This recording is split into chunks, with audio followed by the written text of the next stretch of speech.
Hello అండి, అందరికీ నమస్కారం. ఈరోజు మనం జి పద్మావతి గారు రచించిన హౌస్ వైఫ్ అనే ఓ చక్కటి కథను విందాం. ఆంటీ ఆంటీ, చెన్నా బట్టలబ్బాయి వచ్చాడట. అమ్మ నిన్ను చట్టుకున్న వచ్చి వెళ్లమంది, అలాగని చెప్పమంది. మొన్న పండక్కి చేసిన అరిసెలు కాబోలు తింటూ చెప్పింది ఆదిలక్ష్మి పిన్ని కూతురు. చెన్న కాదు, చెన్నై అనాలి. ఏది మళ్ళీ చెప్పు. సరే, ఈ కబురు చెప్పడానికే ఆ స్వీటు లంచంగా అడిగావా? అయినా మొన్నే కదా పండక్కి కొన్నాం. వద్దు, ఎక్కడి పనులు అక్కడే ఉన్నాయి. ఇప్పుడు వద్దని చెప్పు, వంటిల్లు సర్దుకుంటూ అంది సరసు. ఇలాగే అంటావని కూడా అమ్మ చెప్పింది. తన కోసం ఒక్కసారి వచ్చి వెళ్లమంది అని చెప్పి తుర్రుమంది ఆ పిల్ల. ఇదో గడుగ్గై, తన మాటేగాని చెప్పినా వినదు అనుకుంటూ చీరకుచ్చుళ్లు సర్దుకొని అన్నీ మూతలు పెట్టుకుని వంటిల్లు తలుపు వేసి, అత్తమ్మా ఇప్పుడే వస్తాను అని బయలుదేరింది సరసు. ఆవిడ విష్ణు పారాయణంలో ఉంది. విందో లేదో అని వీధి తలుపు దగ్గరకేసి రెండేళ్ల అవతల ఉన్న ఆదిలక్ష్మి ఇంటికి వెళ్ళింది. వెళ్లటం గంట తర్వాత చిర్రుబుర్రులాడుతూ వచ్చేసింది కూడా. ఏమిటే, పొద్దున్నుంచే చూస్తున్నాను, అలా కోపంగా సనిగేసుకుంటున్నావు? ఏం జరిగింది? కళ్లజోడు కళ్ల మీదకు తోసుకుంటూ అడిగింది సరసు అత్తగారు. ఏమీ జరగలేదు. పనిలేక ఖాళీ ఎక్కువైపోయి ప్రతి వాళ్లు ఇదే మాట. నాకొద్దు ఈ యాతనలు, నేను ఏదైనా ఉద్యోగం చూసుకుంటాను. 2 డిగ్రీలున్నాయి, నెలకు 1000 రూపాయలు తెచ్చుకున్నా సంపాదించేస్తుంది పాపం అంటారు. ఇంట్లో ఖాళీగా ఉన్నాను కదా, నేను అందుకే ఈ సనుగుడు. బయటికెళ్ళి అలసిపోతుంది అంటారు ఉద్యోగం చేస్తే. ప్రొద్దున మీ అబ్బాయి అలాగే అన్నారు అని సనుగుతూనే గబగబా బట్టలుతికేస్తోంది సరసు. పని ఆలస్యమైందన్న కంగారు ఆమెలో స్పష్టంగా కనబడుతుంది. ఒసేవ్ సరసు, అలా బాధయ్యకే బండకేసి చిరిగిపోతాయి. నాకెంతో ఇష్టమైన చీర అది, నెమ్మదిగా ఉతుకు. ఇప్పుడేం పారిపోతుంది? పిల్లలు వచ్చేవేళ వరకు ఖాళీనే కదా అని గబుక్కున అనేసి నాలిక్ ఖర్చుకుంది ఆవిడ. వామ్మో, అగ్నికి ఆజ్యం పోసినట్లున్నాను అనుకుంది మనసులో తనని తానే తిట్టుకుంటూ. చూసారా, మీకు కూడా లోకువైపోయాను అని పొద్దున టీవీలో కూడా మీరు ఏం చెయ్యరా, హౌస్ వైఫా, ఖాళీ అన్నమాట అంది ఆ యాంకర్ తిప్పుకుంటూ. ఏదైనా ఇష్టమైన ప్రోగ్రాం చూస్తే రేపు మధ్యాహ్నం మళ్లీ వస్తుంది, నువ్వు ఖాళీయేగా, అప్పుడు చూడు అంటారు. ఈ పనికి విలువే లేదు అని విసుక్కుంటూనే బట్టలు డాబా మీద ఆరబెట్టి ఇల్లంతా సర్ది అత్తమామలిద్దరికీ టేబుల్ మీద భోజనం సర్ది చెంటుగాడికి క్యారియర్ తీసుకుని వస్తానత్తమ్మా అని చెప్పి విసురుగా వెళ్ళిపోయింది. లైబ్రరీ నుండి తిరిగి వస్తూ విసురుగా వెళ్తున్న కోడల్ని చూసి, ఏమైంది, నువ్వేమైనా అన్నావా? అంత కోపంగా ఉంది సరస్వతి. సమయానికి ఎవరికి ఏం కావాలో చూసుకుంటూ ఓపిగ్గా పనులు చక్కబెడుతుందని, పెద్దవాళ్ళంటే గౌరవంగా ఉంటుందని సరస్వతి అంటే మహా అభిమానం ఆయనకి. ఎప్పుడు ఉన్నదేగా, ఖాళీ అంటే కోపం వచ్చిందానికి. అవును, ఖాళీగా ఎక్కడుంది? 5 గంటలకల్లా లేచి ఇంతమందికి వండి పడుతుంది. ఇక ఇంటి చాకరీ అడగక్కర్లేదు, ఆమె పనికి వెలకట్టలేం.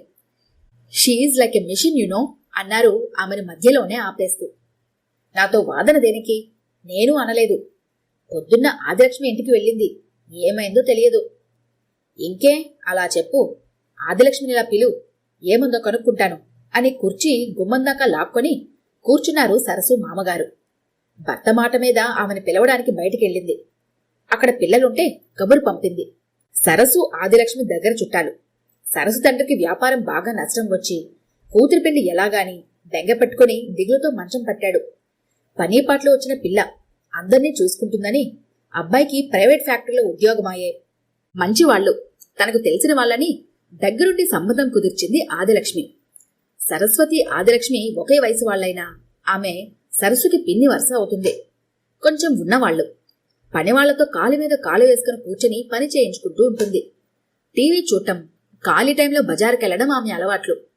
ఇక సరసు విషయానికొస్తే అమెరికాలో ఉన్న ఆడపడుచుగారి 2 పిల్లలు, సరసు పిల్లలిద్దరూ, అత్తగారు మామగారు కాక పక్క ఊళ్ళోనే టీచర్లుగా ఉద్యోగం చేస్తూ పిల్లల చదువుల కోసం ఇక్కడే ఉంటున్న మరిది, తోటి కోడలు, వాళ్ల పిల్లలు.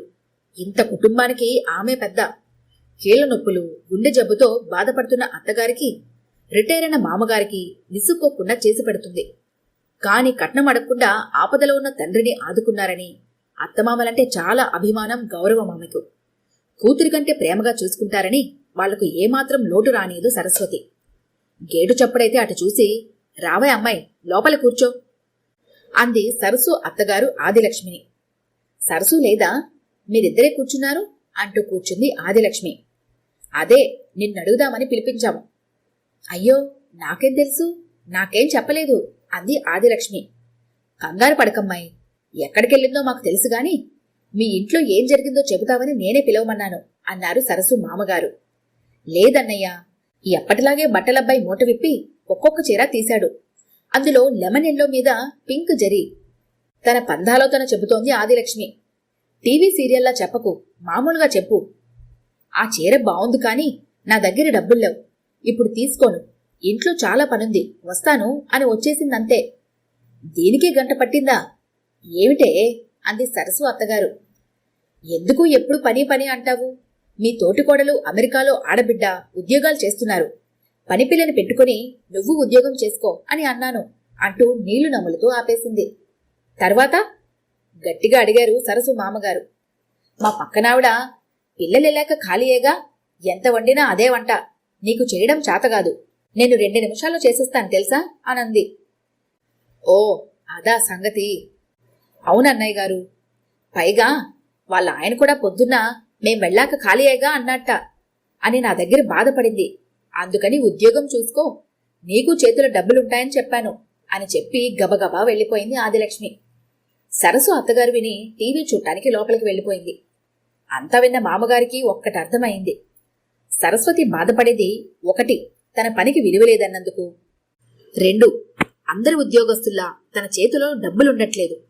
ఆలోచించాలి, నాకు తట్టలేదు అని లోపల మనసులో ఆలోచించుకొని ఒక నిర్ణయానికి వచ్చినవాడిలా తల పంకించుకున్నాడు. మామయ్య, నాకు ఉద్యోగం దొరికింది, ఎంతో సంబరంగా చెప్పింది సరసు భోజనాల టైంలో. అవునా, అంత తొందరగానా? ఉద్యోగాలు ఏమైనా మార్కెట్లో అమ్ముతున్నారా? అవునులే, కాలం మారింది, ప్రైవేట్ రంగం పెరిగింది కదా. సరే, ఎక్కడమ్మా? నిదానంగా అడిగారు ఆయన. మన చంటిగాడు చదివే స్కూల్లోనే. మేడంని అడిగాను, వాళ్ళ సైన్స్ టీచర్ డెలివరీకని లీవ్ పెట్టిందట. మన వాడికి బాగా మార్కులొస్తున్నాయి కదా, ట్యూషనా అని అడిగారు. లేదు, నేనే చెబుతున్నానని చెబితే చిన్న ఇంటర్వ్యూ చేసి ఈ జాబ్ ఇచ్చారు, నెలకి 1500 కనుబొమ్మలు ఎగరేస్తూ చెప్పింది.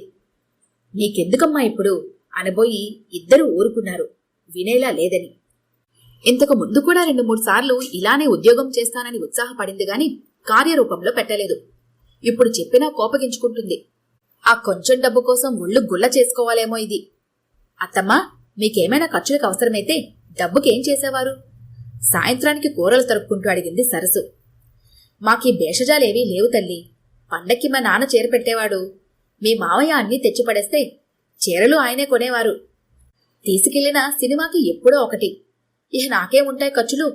ఎవరికైనా ఇవ్వాల్సి వస్తే అడిగి ఇచ్చేదాన్ని. అడగడానికి ఇష్టం లేకపోతేనో?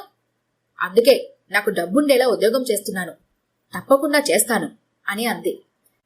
రోజు 5 గంటలకల్లా లేచే సరస్వతి అర్ధగంట ముందే లేచి వంట చేసి ఎవరి క్యారియర్లు వాళ్ళకి సర్దేసింది. తోటికోడలకి టిఫిన్ పనులు అప్పచెప్పి రెడీ అయిపోయి అత్తమామలకి టేబుల్ మీద భోజనం సర్దేసి అప్పగింతలు పెట్టి చంటిగాడి ఆటోలోనే స్కూల్కి వెళ్ళిపోయింది. ఆటోలో గుర్తొచ్చింది, ఆయనకి కాచిన నీళ్లు బాటిల్లో పోయలేదు, మామయ్యకి అంబలి కాచి పెట్టలేదు. ఎలా? ఇవాళకి ఎలాగో సర్దుకుంటారులే. పాపం అత్తమ్మకి మోకాళ్ళ నొప్పులు, చేయగలరో లేదో. ఏవో ఆలోచనలు. ఇల్లే గుర్తుకొస్తోంది. అమ్మా, స్కూల్ వచ్చింది. చంటిగాడి పిలుపుతో ఈ లోకంలోకి వచ్చింది. ఆవశపడిపోయి వచ్చేశాను గాని చెయ్యగలనా?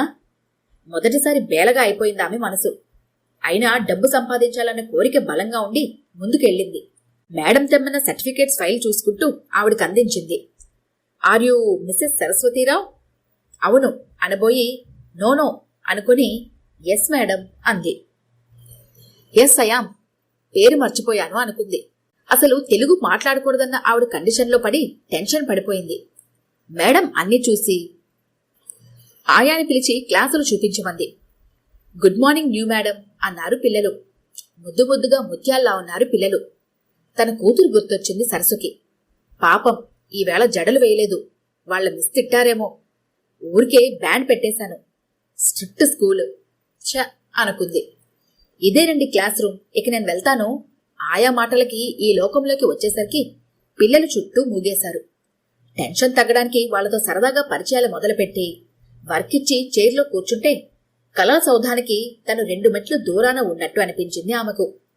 ప్రతి క్లాస్లో పిల్లలు లాంగ్వేజీ చాలా ఫ్రీగా మాట్లాడేస్తున్నారు. తనెందుకు ఇంగ్లీష్ ధారాళంగా మాట్లాడలేకపోతోంది? ప్రతి క్లాస్లోనే ఫస్ట్ వచ్చిన సరస్వతేనా నేను? పెద్ద ఉద్యోగం చేయాలని చిన్నప్పుడు ఆశపడిన నేనేనా? ఇంట్లోనే ఉండి స్పోకెన్ ఇంగ్లీష్ మర్చిపోయానా? ఈ ఆలోచనలతో క్లాసులు చెప్తూనే చిన్నపిల్లలే కాబట్టి మేనేజ్ చేస్తూ 2 రోజులు గడిపింది. లంచ్ అవర్లో ఇల్లు గుర్తుకొచ్చి ఫోన్ చేసి మాట్లాడి చెప్పాలనుకున్నవి చెప్పేసింది అత్తగారితో. ఇవాళ బట్టలకి పనమ్మాయి రాలేదట, వెళ్ళి ఆరేయాలి. రేపు పిల్లలకి యూనిఫామ్స్ ఉండవు, స్కూల్లో ఊరుకోరు. 10 నిమిషాల్లో బయలుదేరతామనగా ఆయా వచ్చి, మేడం గారు 10th క్లాస్ స్టడీ అవర్స్కి వెళ్ళమని చెప్పారండి, ఇంటికి 8:30కి వెళ్ళమన్నారు అంది. కాదనలేక క్లాస్కెళ్ళింది. అపాయింట్మెంట్ రోజే ఇది చెప్పలేదు. ఆయానడిగింది సరసు. లేదండి, చెప్పారండి, ఉన్న టీచర్లందరికీ వారానికి 2 క్లాసులు పెడతారు, రేపు మీరేనట, ఇంకో ఆవిడ సెలవు పెట్టారట అని చెప్పి వెళ్ళిపోయింది. ఇంటికెళ్లేసరికి రాత్రి 9 అయింది. తోటిగోడలే పిల్లలకి హోంవర్క్స్ చేయించిందట. ఎప్పుడు తనే చేయిస్తుంది, కాని ఈవేళ వంట కూడా. అవును, ఎవరూ లేరేమిటి? అత్తమ్మ, మావయ్య, ఈయన, మరిది ఏరి? యాంగ్జైటీగా అడిగింది. అయ్యో 9 అవుతుంది, రాలేదని స్కూల్కి ఫోన్ చేస్తే ఎప్పుడో వెళ్ళిపోయారన్నారే తల్లి. కంగారుపడి అందరూ పరుగులు పెట్టారు, నువ్వొచ్చావు, అంతే చాలు, వెళ్ళి అన్నం తిను. వాళ్లూ తినలేదు పాపం, వచ్చి చేస్తారులే భోజనాలు, నువ్వు తిని విశ్రాంతి తీసుకో అంటూ కూర్చుండిపోయింది ఆవిడ. ఇల్లంతా సర్దక చికాగ్గా ఉంది. అన్నీ సర్ది ప్రొద్దున్నకి కూరలు రెడీ చేసుకుని అంతా అయ్యేసరికి 12 అయ్యింది. అంతే తెలుసు సరసుకి. మూసిన కన్ను తెరవలేదు సరసు. ఈ 3 రోజులు ఒకటే జ్వరం, కలవరింతలు, ఉలికిపాట్లు. తర్వాత రోజు ఆదివారం. అందరూ ఇంట్లోనే ఉన్నారు. అయ్యో స్కూలు అంటూ లేవబోయింది. కాఫీ ఇచ్చింది తోటికోడలు. అక్క, నేను ఉద్యోగం చేస్తున్నానంటే ముందు నుండి అలవాటు పడిపోయాను. అయినా మేం 9 గంటలకు వెళతాం. నీకు 7:30కే క్లాసులు, రాత్రి 8 వరకు. అది కూడా నాకు మీరంతా నా వెనకాలే ఉన్నారు. పిల్లల్ని నువ్వు చూస్తావన్న ధీమా నాది. అయినా నేను సాయం చేస్తాను. కాని నువ్వు జాబ్ మానేయక్క, ఇల్లు అడవిలా అయిపోతుంది. కళ్ళు చెమ్మగిల్లాయి ఆమెకు. లేదు రజని, ఉద్యోగం సులువు కాదు. ఏదైనా కత్తి మీద సాములాంటిది. ఇల్లు ఉద్యోగం చూసుకునే ఆడవాళ్లకు దండం పెట్టాలి. డబ్బంటే వస్తుందిగాని ఉద్యోగం కష్టమే. ఏదైనా కష్టమే. అందుకే మేమంతా ఒక నిర్ణయానికి వచ్చాం. గదిలోకి వస్తూ అన్నారు మామగారు. మంచం మీద నుండి లేచి కూర్చుంది సరసు. మీ మామగారు మా కోడలింక రాదు అని చెప్పారంటలే స్కూల్కెళ్ళి, నువ్వు వెళ్ళక్కర్లేదు అత్తగారంది. ఇదిగోనమ్మా, ఇవి నీకు. నా కొడుకుతో మాట్లాడి ఈ నిర్ణయం తీసుకున్నాను అంటూ చేతిలో పెట్టారు ఒక కవరు. ఏమిటిది మామయ్య అంటూ తీసి చూసింది. ఏటీఎం కార్డ్, బ్యాంక్ పాస్బుక్, మిగిలితే దాచుకోవడానికి పోస్టల్ ఆర్డీ బుక్. నమ్మలేనట్టు చూసింది. ఇది నీ సంతకం. నీ గురించి అర్థం చేసుకునే ఎప్పుడు అప్లై చేశాడు అబ్బాయి. నువ్వు ఎవ్వరినీ అడగవద్దు, అడగక్కర్లేదు. నెలలా వాడు నేను అకౌంట్లో డబ్బులేస్తాం. నీ ఇష్టం వచ్చినట్టు ఖర్చు చేసుకో, మేమడగం. ఇదంతా నీ మంచి కోసమేనమ్మా. నువ్వు అంత కష్టపడవద్దు, అవసరం లేదు అధికారికంగా చెప్పారు మామగారు. బెత్తం చూపిస్తున్న మాస్టర్లా కనిపించారు సరసుకి. కళ్లల్లో నీళ్లు తిరిగాయి. వద్దు మామయ్య, నేను ముందులాగానే ఉంటాను. వద్దక్క, తప్పు మాదే. ఇంట్లోనే ఉన్న సొంత ఖర్చులుండవా? పని ఉండదా? మాకు నీ విలువ ఇప్పుడే తెలిసింది. ఇంకెప్పుడు ఖాళీయే కదా నువ్వు అని అనం అంటూ అందరూ చెంపలేసుకున్నారు, భర్తతో సహా. అందరూ వెళ్ళిపోయాక సరసు భర్త. అయినా పిచ్చిదానా, నేను సంపాదించేది నీకు పిల్లలకి కాక ఇంకెవరికి? నువ్వు నన్ను అడగలేకపోతున్నావని అర్థం చేసుకోలేకపోయాను, సారీ అంటూ చేతులు పట్టుకున్నాడు. దేవాలయంలా అనిపించిందా ఇల్లు. సాయంత్రం అందరూ పార్కుకెళ్లి బయటే భోజనం చేసి సరదాగా గడిపేశారు.